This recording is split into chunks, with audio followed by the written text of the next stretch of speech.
Hello नमस्कार प्यारे विद्यार्थियों, एक बार पुनः स्वागत है आपका हमारे प्रभा एकेडमी के इस डिजिटल मंच पर। कैसे हैं आप सब लोग? उम्मीद करता हूं कि आप सब लोग स्वस्थ होंगे और मस्त होंगे और धुआंधार पढ़ाई कर रहे होंगे। दोस्तों, जैसा कि आपको पता है, हम लोग पढ़ रहे हैं फिजिक्स का हमारा प्रकाश और परावर्तन। प्रकाश का परावर्तन के बारे में हमने काफ़ी सारी बातें तो बहुत बेहतरीन तरीके से की है। आज हम लोग बात कर रहे हैं, जैसे हमने प्रतिबिंब बनाने की बात कर रहे हैं। किसकी? प्रतिबिंब कैसे बनता है, प्रतिबिंब बनना। तो देखो, प्रतिबिंब हमने अवतल दर्पण में पढ़ लिया, प्रतिबिंब बनना कि प्रतिबिंब अवतल दर्पण में बनता कैसे है। आज हम लोग बात करने वाले हैं उत्तल दर्पण में प्रतिबिंब का बनना। तो आज हम किस में बात करेंगे? उत्तल दर्पण के अंदर किस तरह से आपको किस तरह से आपको है जो प्रतिबिंब बनाना है। देखो, हमने जो उत्तल दर्पण में बात करी, उससे पहले हम लोगों ने जो रूल पढ़े थे कि किस तरह से किरण आती है तो किस तरह से वो परावर्तित होकर वापस जाती है, वो आपको पता होना चाहिए। आप देखो, अवतल में तो 6 स्थिति थी वस्तु को रखने की, लेकिन इसमें हमारे पास 6 स्थिति नहीं है, इसमें सिर्फ 2 स्थिति है। ठीक है, तो बहुत सिंपल है, 2 स्थिति को ही पढ़ना है। चलो भाई, तो अपन सबसे पहले क्या करते हैं, डायग्राम बना देते हैं। किसका? उत्तल दर्पण का। ये आपका हो गया उत्तल दर्पण, राइट। ये आपका है उत्तल दर्पण। ये इसको M से लिखते हैं, ये N से लिखते हैं, और यहाँ पर होता है आपका, यहाँ से एक लाइन खींचते हैं मुख्य अक्ष, और यहाँ पर मान लो C हो गया, तो यहाँ पर पक्का F होगा, और यहाँ पर ये P है। अगर बेटा किसी ने पहले वाली क्लासें नहीं देखी है तो वो क्लासें जरूर देखिएगा, नहीं तो आपको लगेगा ये क्या P, कहाँ C, क्या C, A कहाँ गया, B कहाँ गया है, तो वो पता होना चाहिए। ठीक है, इस तरह से हमारे पास ये चीज़ है। तो देखो, पहली बात तो आपको पता है, जो चीज़ें हम लोगों ने वहाँ पर पढ़ी थी ना, वही की वही यहाँ पर पढ़नी है। पहली बात तो बिंब की स्थिति, कि बिंब को आपको रखना कहाँ है, बिंब की स्थिति। और उसके बाद में अपन देखेंगे प्रतिबिंब कहाँ बनेगा, तो प्रतिबिंब की स्थिति, प्रतिबिंब की स्थिति। और अपन को देखनी होगी साइज, कि प्रतिबिंब का साइज क्या बनेगा। और अपन को प्रतिबिंब की देखनी है प्रकृति, और अपन को प्रतिबिंब की क्या देखनी है, प्रकृति देखनी है। क्लियर बात? चलो अपन बात करते हैं अब इसमें हमारे पास 2 स्थिति बन सकती है, 2 ही स्थिति बन सकती है। 2 क्या है? एक तो हमारा अनंत पर हो वस्तु, या बिंब जो हो वो कहाँ हो, अनंत पर हो, और या फिर अनंत और मतलब अनंत से पहले और ध्रुव के बीच में हो। 2 स्थिति बनेगी, इसके अलावा कोई स्थिति नहीं बनती है। तो देख लेते हैं, यहाँ से हम स्टार्ट करते हैं, ये वाला। तो यहाँ से ये मुख्य अक्ष के समांतर किरण आ रही है, तो ये परावर्तित होकर कहाँ से जाएगी, तो आपको पता है ये फोकस से जाती हुई दिखाई देगी, तो मुख्य फोकस से जा रही है। ठीक है, अगर हम एक और किरण मान लो ले आए, यहाँ से ये ले आए, तो ये भी किरण कहाँ से, मुख्य फोकस से जाती हुई प्रतीत होगी, इस तरह से चली जाएगी। अच्छा, ये किरणें ये ऐसे ऐसे जा रही है, क्या आगे मिलेगी? क्या नहीं मिलेगी, क्योंकि ये तो दूर जा रही है ना, तो मिलेगी नहीं। तो आपको पता है कि जहां पर किरणें मिलती है या मिलती हुई प्रतीत होती है, वहां पर आपका प्रतिबिंब बनता है। तो इसको अगर अपन पीछे मिलाते हैं तो आपको पता है ये कहां पर मिलेगी, तो ये कहां पर मिलेगी, मुख्य फोकस पर ही मिलेगी। ये कहां पर मिलेगी, मुख्य फोकस पर मिलेगी। अच्छा, जहां पर ये जो किरणें हैं ये मिले या मिलती हुई प्रतीत हो, वहां पर आपका बनता है प्रतिबिंब। तो स्थिति थी वो कहाँ थी, वस्तु बिंब की स्थिति कहाँ थी, अनंत पे रखा था हमने, अनंत पे रखा, तो प्रतिबिंब कहाँ पर बन रहा है, देखो क्लियर सा बन रहा है, F पर बन रहा है। कहाँ पर बन रहा है आपका, F पर, यानी कि मुख्य फोकस पर बन रहा है। और आपको पता है ये यहाँ पर ऐसे ही तो मिल रही है, इसका मतलब जो प्रतिबिंब है वो बहुत छोटा बन रहा है, तो अत्यंत छोटा प्रतिबिंब बनेगा, अत्यंत छोटा प्रतिबिंब बनेगा। और ये प्रतिबिंब होगा सीधा होगा। और ये प्रतिबिंब कैसा होगा, सीधा होगा तो वास्तविक होगा कि उल्टा होगा, ये बता दो। सीधा होगा तो वास्तविक होगा कि उल्टा होगा, ये बता दो मेरे को। तो सीधा होता है वो होता है वास्तविक नहीं, आभासी होता है। कैसा होता है, आभासी। सीधा प्रतिबिंब आभासी होता है, अगर उल्टा होता तो वास्तविक होता। क्लियर? तो ये प्रतिबिंब बन जाता है। उसके बाद अपन बात करते हैं, वस्तु को अपन क्या कर ले, ध्रुव की तरफ ले आए, थोड़ा कहाँ ले आए, ध्रुव की तरफ ले आए। तो भैया क्या होगा, तो मान के चलो यहाँ से वस्तु को हमने कहाँ शिफ्ट कर दिया, यहाँ पर ध्रुव पर शिफ्ट कर दिया, तो ये किरण यूं जाएगी और यूं वापस चली जाएगी। मुख्य अक्ष के समांतर अगर जा रही है तो ये परावर्तित होकर के उधर चली जाएगी। तो हमने वस्तु को कहाँ रखा, वस्तु को हमने कहाँ रखा, अनंत और P के बीच में, अनंत व P के बीच, अनंत व P के बीच में रखा है। चलो भाई, अब दूसरी किरण हम कहाँ से निकालें, जैसे मान के चलो हम लोग कहाँ से डालें, कहीं से भी डाल दें। अगर मान लो हम लोग इस किरण को हम सीधा C की तरफ डालते हैं, C की तरफ डालेंगे तो आपको पता है उसी मार्ग में वापस जाएगी। अगर F की तरफ डालेंगे, यहाँ पर F है, अगर F की तरफ से जाएगी तो ये मुख्य अक्ष के समांतर निकलेगी। तो अब आपको देखना है कि आप इस किरण को कहाँ डालना चाहते हो। तो मान लो हम लोग डालते हैं F की तरफ, तो देखो यहाँ से किरण F की तरफ जा रही है, किसकी तरफ जा रही है, F की तरफ जा रही है, बिल्कुल साहब जा रही है ये। तो ये परावर्तित होकर के किस साइड आएगी, मुख्य अक्ष के समांतर निकलेगी। यही तो रूल हमने पढ़ा है, मुख्य अक्ष के समांतर निकलेगी। मुख्य अक्ष के क्या निकलती है, समांतर निकलती है। अब ये किरण एक तो इधर जा रही है, एक इधर जा रही है, तो मिलेगी तो नहीं, लेकिन ये जैसे अगर अपन इनको पीछे की तरफ मिलाने की कोशिश करते हैं तो ये किरणें यहाँ पर मिलती है। तो ये किरण कहाँ मिलती है, यहाँ पर मिलती है। तो यहाँ पर आपका क्या बन जाएगा, प्रतिबिंब बन जाएगा। यहाँ पर आपका क्या बन जाएगा, प्रतिबिंब बन जाएगा। क्लियर बात। तो बस यही है। तो आपको अब यहाँ से तीन चीजें देख लो। प्रतिबिंब बना कहाँ पर, प्रतिबिंब कहाँ पर बना, P और F के बीच। प्रतिबिंब कहाँ पर बना, P व F के बीच में बना। साइज जो है वो कैसी है, साइज जो है वो इससे छोटी है। साइज कैसी है, छोटी, मतलब जितनी भी वस्तु लोगे उससे छोटी साइज बनेगी। क्लियर। अच्छा, अब आप मेरे को बताओ प्रकृति, ये सीधा है तो सीधा है तो प्रकृति क्या होगा, सीधा और क्या हो जाएगा, आभासी। सीधा है तो आभासी हो जाएगा। ये बातें आप लोगों को समझ में आ गई। डायग्राम जो है या रेखा चित्र को आपको बनाना है ना, तो आपको रूल पता होने चाहिए, रटने की आवश्यकता नहीं है। जब आप रूल याद करोगे तो आप आराम से इनको बना सकते हो। क्लियर। ये बातें हम लोगों ने उत्तल और अवतल दोनों में प्रतिबिंब कैसे बनता है हम लोगों ने सीख लिया। ठीक है। अच्छा, अब अपन देखेंगे नेक्स्ट हमारा टॉपिक है चिन्ह परिपाटी। कि चिन्ह परिपाटी का मतलब कि कैसे कैसे चिन्ह जो है आपको लगाना है, धनात्मक या ऋणात्मक, धनात्मक या ऋणात्मक। तो देखो आप ये समझो, चिन्ह परिपाटी हमारे पास है, चिन्ह परिपाटी। चिन्ह परिपाटी में हमें क्या देखना है कि हम किस तरह के मान को धनात्मक लेंगे, किस तरह के मान को ऋणात्मक लेंगे। जो हमारे पास चिन्ह परिपाटी है उसे हम कहते हैं नई कार्तीय चिन्ह परिपाटी। ठीक है, इसी का नाम है नई कार्तीय चिन्ह परिपाटी। ठीक है, इसमें क्या है, चिन्ह परिपाटी। इसमें क्या है, देखो सबसे पहली एक दो बातें आपको ध्यान रखनी है।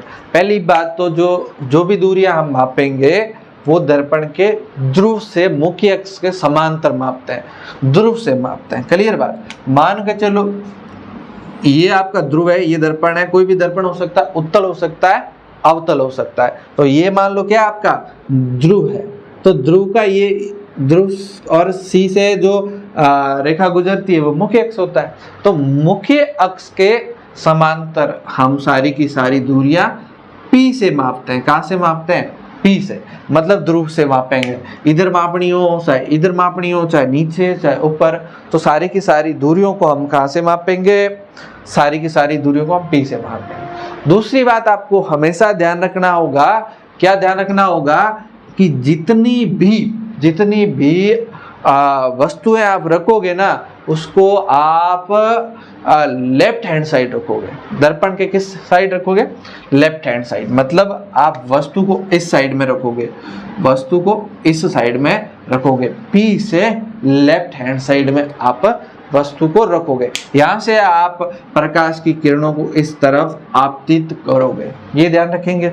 उसके बाद आपको देखना है दूरियां मापनी कैसे। देखो यहाँ से लेफ्ट हैंड साइड की सारी दूरियां जो होती है वो ऋणात्मक होती है। इस साइड लेफ्ट हैंड साइड की सारी दूरियां क्या होगी, ऋणात्मक होगी। आई बात समझ में, ऋणात्मक होगी। इस साइड की दूरियां सारी की सारी क्या होती है, ऋणात्मक होती है, यानी कि माइनस में ली जाएगी। इस तरफ की दूरियां जो राइट हैंड साइड है हमारी, ये दूरियां आपकी धनात्मक होगी, ये दूरियां आपकी धनात्मक होगी, यानी कि इस साइड की दूरियों को हम प्लस में मानेंगे, ठीक है। अच्छा, ऊपर की दूरियां आपको फिर ऊपर की तरफ सारी की सारी दूरियां जो होगी वो आपकी धनात्मक होगी। ये दूरियां भी आपकी क्या होगी, धनात्मक होगी, ठीक है। और नीचे की तरफ की सारी दूरियां आपकी क्या हो जाएगी, ऋणात्मक हो जाएगी। नीचे की तरफ जो दूरियां आएगी ऋणात्मक हो जाएगी। आई बात समझ में। तो ये बातें आप लोगों को ध्यान में रखना है। आपको हमेशा ध्यान रखना, वस्तु को हमेशा लेफ्ट हैंड साइड में रखना होगा। अगर आपने वस्तु को अगर राइट हैंड साइड में रख लिया तो आपका सारा का सारा आंसर गलत आ जाएगा। तो ये यही सीने परिपाटी है, आपको यहाँ पर ये बातें ध्यान रखनी है। दूसरी बात, सारी की सारी दूरियां हैं वो आपको P से मापनी है, ध्रुव से, दर्पण का ध्रुव होगा वहां से मापनी है। इसीलिए तो आपको पता है, आपने देखा होगा हम लोग इस तरह दर्पण बनाते हैं। ये दर्पण हम लोगों ने ऐसे नहीं बनाया, ऐसे इसलिए नहीं बनाया क्योंकि हमें क्या सिने परिपाटी का ध्यान रखना पड़ता है। सिने परिपाटी में होता है क्या है कि अब दर्पण ऐसे होगा तो वस्तु को इसके सामने इस साइड रखना होगा। अब लेफ्ट हैंड साइड में हमें रखना है, ये हमारा रूल है। अगर हम इस साइड में रखेंगे तो फिर राइट हैंड साइड में हो जाएगा ये तो वस्तु, तो राइट हैंड साइड में वस्तु रख नहीं सकते सिने परिपाटी के हिसाब से, हमें लेफ्ट हैंड साइड में रखना होता है। इसलिए हम लोग इस तरह का उत्तल दर्पण बनाते हैं, इस तरह का उत्तल दर्पण नहीं बनाते हैं। ये सिने परिपाटी में हमें यहाँ ध्यान रखना है, ठीक है ना। आप रख तो सकते हैं लेकिन यहाँ पर अगर आपने ऐसा रखा तो हमारा तो आंसर गलत आ जाएगा, ठीक है ना। तो ये ध्यान रखो, ये सिने परिपाटी हो गया, क्लियर बात है। चलो अब अपन को नेक्स्ट टॉपिक है हमारा दर्पण सूत्र और आवर्धन। दर्पण सूत्र और आवर्धन, तो हमारा एक दर्पण का सूत्र भी है ना। तो देखो भाई, दर्पण सूत्र व आवर्धन, देखो क्या होता है। पहले तो अपन देखो एक दो चीजें यहाँ पर ध्यान रखनी है। एक तो जो आपका प्रतिबिंब होता है, प्रतिबिंब जो होता है, और एक होता है बिंब। तो प्रतिबिंब से लगा करके आपकी कोई भी ध्रुव तक की दूरी, प्रतिबिंब है, मान लो ये आपका कोई भी प्रतिबिंब कहीं भी हो सकता है, तो ध्रुव से लगा के प्रतिबिंब की दूरी, प्रतिबिंब के बीच की दूरी, ध्रुव से लगा के जितनी भी प्रतिबिंब के बीच में दूरी होती है उसे आप प्रतिबिंब दूरी कहते हैं, उसे आप प्रतिबिंब दूरी कहते हैं। और बिंब से लगा करके ध्रुव तक की दूरी, बिंब से लगा करके ध्रुव तक की दूरी को हम क्या कहते हैं, बिंब से लगा करके ध्रुव तक की दूरी को बिंब दूरी। यानी कि आपके वस्तु को आपने कितना दूर रखा हुआ है दर्पण से, दर्पण के ध्रुव से मापते हैं सारी दूरियां। मान के चलो भाई, जैसे ये आपका कोई दर्पण है, ये आपका कोई दर्पण है, तो वस्तु को हम रखेंगे, पहली बात तो इस साइड में रखेंगे, तो यहाँ से लगा के यहाँ तक की दूरी, ये वस्तु है, यहाँ से लगा करके यहाँ तक की जो दूरी होगी, ध्रुव तक की दूरी, ये आपकी क्या कहलाएगी, बिंब दूरी कहलाएगी। ये आपकी क्या कहलाएगी, बिंब दूरी। अच्छा, एक फॉक्स दूरी होती है, एक क्या होती है, फॉक्स दूरी। फॉक्स दूरी क्या होती है, मुख्य फॉक्स से लगा करके आपकी कहाँ तक की दूरी, मुख्य फॉक्स से लगा करके आपके ध्रुव तक की दूरी जो है फॉक्स दूरी कहलाती है। क्लियर बात है, क्लियर है ना।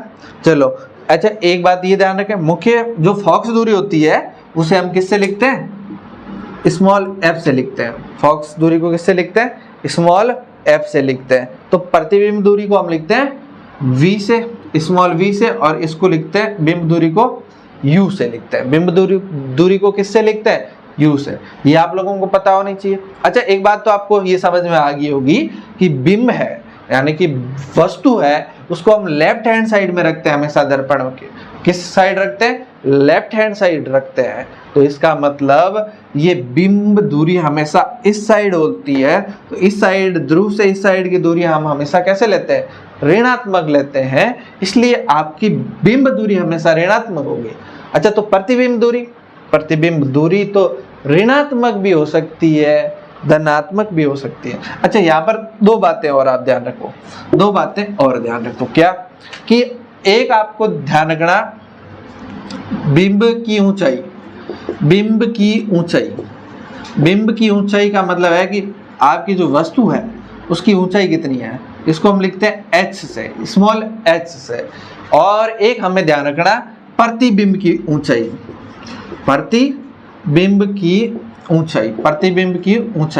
इसको हम लिखते हैं h डैश से लिखते हैं। क्लियर बात? h डैश से लिखते हैं किसको? प्रतिबिंब की ऊंचाई को। क्लियर? अच्छा, आवर्धन को तो हम किससे लिखते हैं? m से लिखते हैं। ध्यान रखना, आवर्धन को हम किससे लिखते हैं? m से लिखते हैं। अब देखो, अब इतनी बातें आप लोगों ने अगर समझ लिया तो अब आपको दर्पण सूत्र देखना। दर्पण सूत्र कुछ नहीं है, ये जो तीनों चीजें है ना, प्रतिबिंब दूरी, बिंब दूरी और फॉक्स दूरी के बीच में एक संबंध है। प्रतिबिंब दूरी और बिंब दूरी और फॉक्स दूरी के बीच में क्या एक संबंध है, उसे हम क्या कहते हैं? उसे हम कहते हैं दर्पण सूत्र। कैसे होता है देख लो भाई, 1/v प्लस 1/u बराबर 1/f। ये आपका दर्पण सूत्र, ये आपका क्या है? दर्पण सूत्र है। इस दर्पण सूत्र में आपको तीन नाम दिखेंगे, एक तो v है, u है और f है।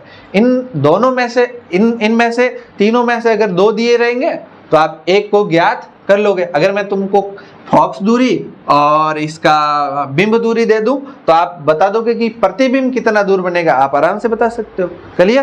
प्रतिबिंब कितना दूर बनेगा, आप इसमें अपना उसका मान रखोगे तो आराम से आ जाएगा कि नहीं आ जाएगा? ठीक है ना, ये बात समझ में आ गई। आवर्धन, देखो आवर्धन का मतलब क्या होता है कि कोई भी प्रतिबिंब जो बनेगा वो वस्तु का यानी कि बिंब का कितना गुना बनेगा। कितना गुना मतलब कितना गुना हो सकता है? बड़ा मतलब 5 गुना, 10 गुना, है ना? अच्छा, 1 गुना बन रहा है, एक कोई प्रतिबिंब है वस्तु का, वो 1 गुना बन रहा है, इसका मतलब क्या है? इसका मतलब वो है वस्तु के बराबर बन रहा है ना? अगर मैं कहूं तुमसे 2 गुना बन रहा है तो वस्तु से बड़ा बन रहा है। अगर मैं तुमसे कहूं 0.9 गुना बन रहा है तो वस्तु से प्रतिबिंब बड़ा बन रहा होगा कि छोटा बन रहा होगा? हैं, बताओ, बड़ा बन रहा होगा कि छोटा? कोई प्रतिबिंब है वो वस्तु से 0.9 गुना बन रहा है, माने कि कितना बड़ा या छोटा। तो देखो, अगर आपका 1 है, 1 गुना बन रहा है तो आपका क्या? ये प्रतिबिंब है वस्तु के समान। अगर 1 से ज्यादा बन रहा है तो बड़ा, अगर 1 से कम बन रहा है, कम गुना बन रहा है, 1 से कम गुना मतलब 0.9, 1 से कम है कि ज्यादा है कि बराबर ही 1 है, कम है तो ये छोटा प्रतिबिंब बनेगा। क्लियर बात? तो आवर्धन का मतलब ये है कि कोई भी वस्तु का प्रतिबिंब कितना गुना बन रहा है। ठीक है, इसका आवर्धन का सूत्र क्या है? m बराबर m का मतलब आवर्धन। आवर्धन का सूत्र ये होता है प्रतिबिंब की ऊंचाई बटा बिंब की ऊंचाई। ये प्रतिबिंब की ऊंचाई यानी कि h डैश बटा बिंब की ऊंचाई h, ये हमारे आवर्धन का सूत्र है। अच्छा भैया, अगर तुम लोगों को ये दोनों ही ना मिले तो हमारे पास एक और सूत्र है। हम इन दोनों से v और u से भी आवर्धन को ज्ञात कर सकते हैं, यानी कि आपने वस्तु कितनी दूर रखी और प्रतिबिंब कितना दूर बना है, उससे आप पता लगा लोगे कि प्रतिबिंब छोटा बना कि बड़ा बना, उससे आप पता लगा लोगे। कैसे लगाओगे? देखो भाई, इसी के बराबर होता है m बराबर h डैश बटा h, ये तो है ही है, लेकिन इसी के बराबर आपका हो जाएगा -v बटा u। ये आपका आवर्धन का दूसरा सूत्र। अगर आप लोगों को ये नहीं दिया हो तो आप इन दोनों के माध्यम से भी आवर्धन को ज्ञात कर सकते हो। यहां ध्यान रखना माइनस है, v बटा u, दोनों के बीच में क्या लगेगा, माइनस लग जाएगा। v का मतलब प्रतिबिंब की दूरी बटा u का मतलब बिंब की दूरी, ठीक है ना। इससे आप इनके बीच में माइनस लगाना भूल जाओगे तो गलत हो जाएगा। अच्छा, ये बातें आप लोग यहाँ पर समझ चुके हैं। अब देखो एक बात और ध्यान रखना, आपने देखा होगा कि ये मान लो आपका मुख्य अक्ष है, ये क्या आपका मुख्य अक्ष है और ये आपका ध्रुव है। तो वस्तु है, पहली बात तो ध्रुव से ही इस साइड लेफ्ट हैंड साइड रखते हैं। दूसरी बात, वस्तु को हमेशा हमेशा मुख्य अक्ष के ऊपर बनाया जाता है, मुख्य अक्ष के ऊपर बनाया जाता है। इसका मतलब ये है कि जो बिंब की ऊंचाई होती है h, ये हमेशा क्या होगी, ये हमेशा धनात्मक होगी, ये हमेशा क्या होगी, धनात्मक होगी। अच्छा, ये धनात्मक होगी तो बिंब की ऊंचाई क्या होगी, अच्छा बिंब की ऊंचाई धनात्मक भी हो सकती है और ऋणात्मक भी हो सकती है। अगर प्रतिबिंब सीधा बन रहा है, प्रतिबिंब क्या होता है, प्रतिबिंब सीधा बनेगा, प्रतिबिंब सीधा बनेगा, सीधा बनेगा तो बिंब जो है ये इसकी ऊंचाई धनात्मक, बिंब की ऊंचाई धनात्मक, प्रतिबिंब की ऊंचाई धनात्मक। अगर उल्टा बन रहा है, यानी कि उल्टा का मतलब वास्तविक प्रतिबिंब बन रहा है, तो आपकी इसकी प्रतिबिंब की ऊंचाई जो होगी वो ऋणात्मक हो जाएगी, ठीक है ना।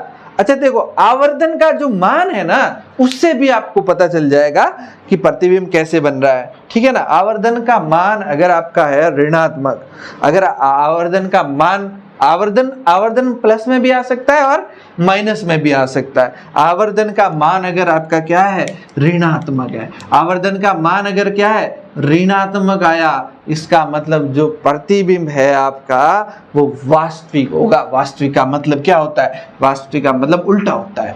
तो यहाँ पर अगर आपका आवर्धन का मान क्या आया, ऋणात्मक, इसका मतलब प्रतिबिंब उल्टा, उल्टा मतलब वास्तविक। आई बात समझ। अगर भाई धनात्मक आया, आवर्धन का, या आवर्धन का मान क्या आया, धनात्मक आया, इसका मतलब प्रतिबिंब सीधा, सीधा मतलब आभासी, प्रतिबिंब आभासी। अगर मैं तुमसे कहूं, अगर मैं तुमसे कहूं कि कोई प्रतिबिंब है जिसका आवर्धन प्लस 2 आया, तो तुम बता दोगे कि ये प्रतिबिंब वास्तविक है कि आभासी है। तो भाई प्लस आया, इसका मतलब सीधा प्रतिबिंब और आभासी प्रतिबिंब। क्लियर बात आई कि नहीं, बातें समझ में आई कि नहीं आई। इसी से आपके नंबरिकल क्वेश्चन बनते हैं, ठीक है ना। इसी से आपके क्या नंबरिकल क्वेश्चन बनते हैं, वो आप लोग सॉल्व कर सकते हैं। आपके बुक के अंदर भी दिए हुए हैं, आपके बुक के अंदर भी दिए हुए हैं बहुत सारे क्वेश्चंस। अगर आप उनको सॉल्व करने की कोशिश करेंगे तो आराम से हो जाएंगे, सिंपल से हैं, ठीक है ना।